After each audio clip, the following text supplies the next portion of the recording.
Scrapped plans for an injured AEW star have been revealed. Plus, how did Seth Rollins respond to Will Ospreay teasing a WWE debut? And has a wrestling show been cancelled following a controversial segment? We'll talk about it. It's all in the Cultaholic wrestling news right now. So over the weekend, New Japan had power struggle in Osaka. Great night of the wrestling, as expected. And during the show, we got a clip from the brand new Metal Gear Solid game. That looks brilliant. Can't wait to play it. Of course, that is Bryan Danielson with an eye patch. Of course. Oh, look at him. Calling out Kazuchika Okada for Wrestle Kingdom 18. I'm going to break your arm. I'm going to break your right arm. And you'll never be able to do the Rainmaker again. Oh my goodness gracious me. That sounds so vicious from the boy. Vicious and delicious in that order. Now, it wasn't meant to go down this way, as Justin Barrasso told us from Sports Illustrated. Yeah, he revealed that the original plan was for Bryan Danielson to actually be there in person on Saturday to challenge Okada, yet his recent injury with the orbital bone prevented him from flying. So instead, Danielson challenged via a video. Now, the injury occurred prior to the Okada match on Dynamite, but in storyline, it's being played as the second major injury Danielson has given to Okada. I thought well played by that one, just to spin it into the Okada storyline instead.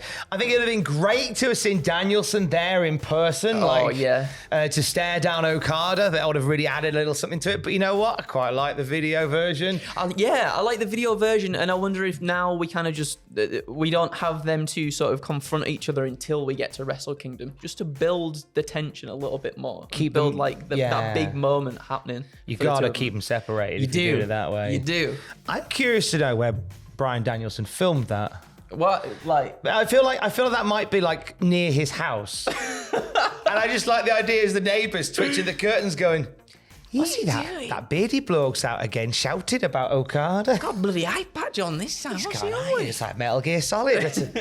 Is that a reference? Snake! Is that responding? Hey, it wasn't just Bryan Danielson's orbital bone that was destroyed in the name of New Japan. No, 2 title belts were as well, as we saw the IWGP US and UK titles smashed by David Finlay. This has led to the announcement of a Wrestle Kingdom match between Finlay, Will Ospreay, and Jon Moxley to determine an undisputed champion. But, Andrew, a champion of what exactly? Well, New Japan chairman Naoki Sugabayashi spoke at a press conference today addressing the now destroyed title belts, and he said, regarding the IWGP US belt, we will establish a new championship. It is true that fans were confused as to whether it was the IWGP US or UK, so we have created a new championship. We will announce the details later. So RIP the US and UK IWGP. Gone too soon. I liked those title belt designs, but I guess it makes sense with the more angular and modern design of the IWGP Heavyweight Championship. I have a feeling they'll probably make something similar to that. Do you think so? Yeah, because like a lot of belts these days, especially the WWE ones, it's all about the branding, isn't it? Getting the logo on there as big as possible to sort of, so then when people see it, they're like, oh, that's from that company and this is that and whatever else. So I imagine it's going to be something sort of similar. I am sad though, because I think it was a lovely belt design. Lovely and unnecessarily destroyed, both that and the Sycamore Gap in just a few short months.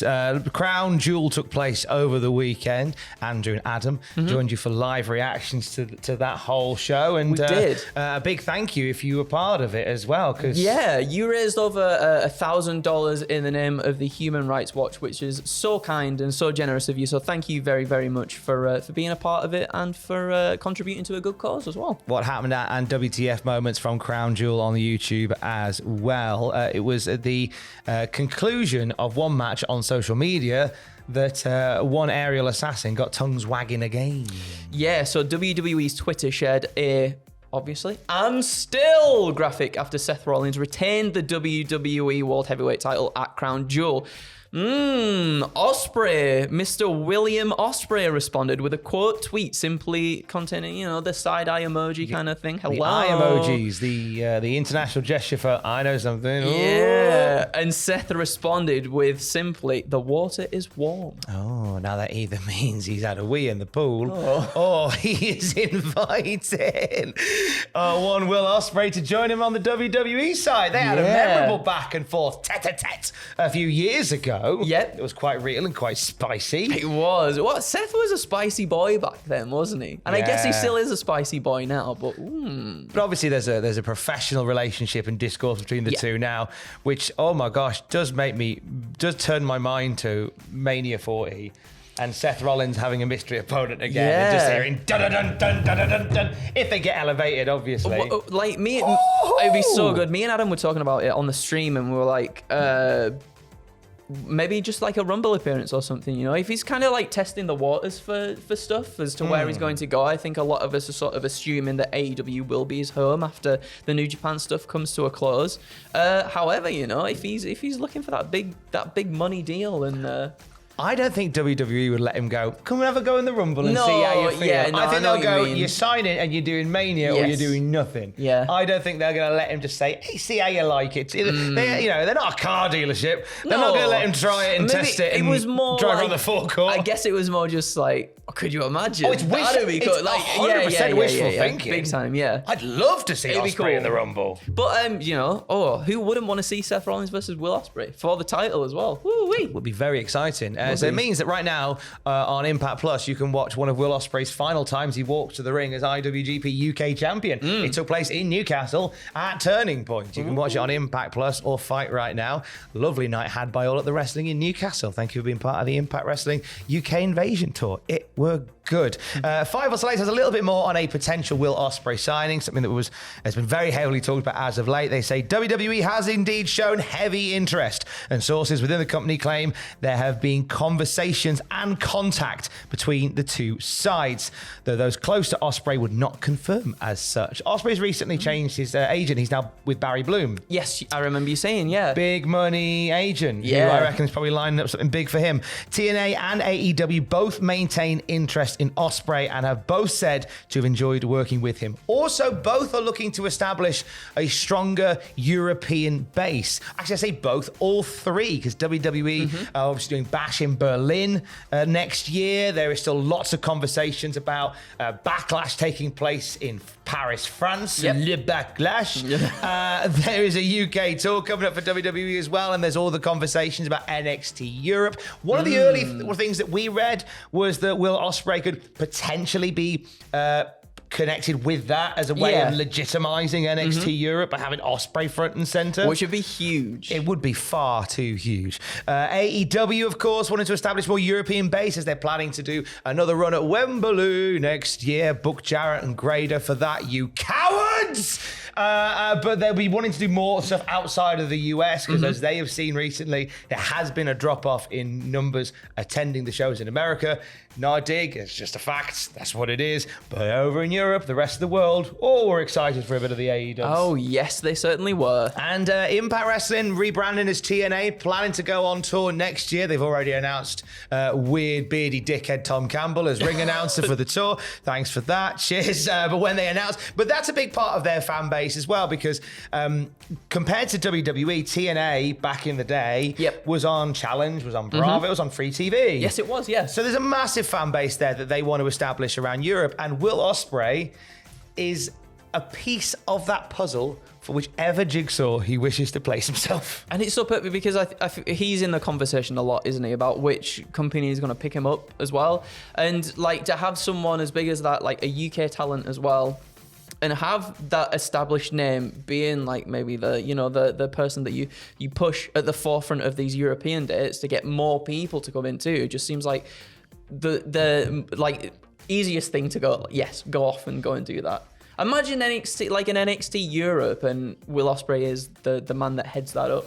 That would already put like so much interest and excitement into an NXT as well. I feel like too, bringing it back. It'd be massive. It would be massive if that's what they do. But they may have bigger plans for him outside of NXT Europe. Who knows? It's one to watch. If you're not already, do subscribe to the Cultaholic podcast feed because there is brand new stuff, brand new interviews, exclusive audio interviews, and much more dropping on the podcast feed throughout this week. I'm chatting to Matt Dickey in a couple of hours, who any long-term wrestling fans will know as M. Dickey, who is the guy behind the Wrestling Empire video game that simply just keeps on keeping on. Yeah, I do remember that one. Yeah, it looks really cool. And it's still going. I think it has more online players than Fight Forever. I think a random thing came out recently.